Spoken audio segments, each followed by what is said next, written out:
ማህበራዊ ሚዲያ ላይ እንዴት ሪፖርት ማድረግ እንዳለብን ታውቃላችሁ? ፌስቡክ፣ ዩቲዩብ፣ ቲክቶክ እና የመሳሰሉት ማህበራዊ ሚዲያዎች ላይ የጥላቻ ንግግርን፣ ሐሰተኛ መረጃዎችን፣ ግጭት ቀስቃሽ ይዘቶችን እና የተለያዩ ጥሰቶችን ስንመለከት ሪፖርት ማድረግ አንደኛው መፍትሄ ነው። ነገር ግን ሪፖርት ያደረግናቸው ፖስቶች ምን አይነት እርምጃ ይወሰንባቸዋል? ምንስ አይነት ተጽዕኖ አላቸው?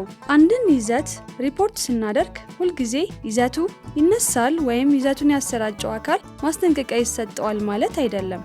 እነዚህ ፕላትፎርሞች እንደ ጥሰቱ አይነት የሚወስዷቸውም ውሳኔዎች የተለያዩ ናቸው። ሪፖርት ስናደርግ በዋነኝነት ከሚወሰዱት እርምጃዎች መካከል አንደኛ፣ ጥሰት የተገኘባቸውን ይዘቶች ማንሳት፣ ሁለተኛ፣ ተደጋጋሚ ጥሰት ፈጻሚዎቹን ማስጠንቀቅ፣ ሶስተኛ፣ አካውንቶችን ለተወሰነ ጊዜ ማገድ፣ አራተኛ፣ አካውንቶችን፣ ፔጆችን እንዲሁም ግሩፖችን መዝጋት ይሆናሉ። አካውንቶቹ ባይዘጉ ደግሞ አልጎሪዝሙን ተጠቅሞ ተደራሽነታቸውን መቀነስ እንዲሁም የይዘቶቹን ጎጂነት ለተጠቃሚዎች ማሳወቅ ናቸው።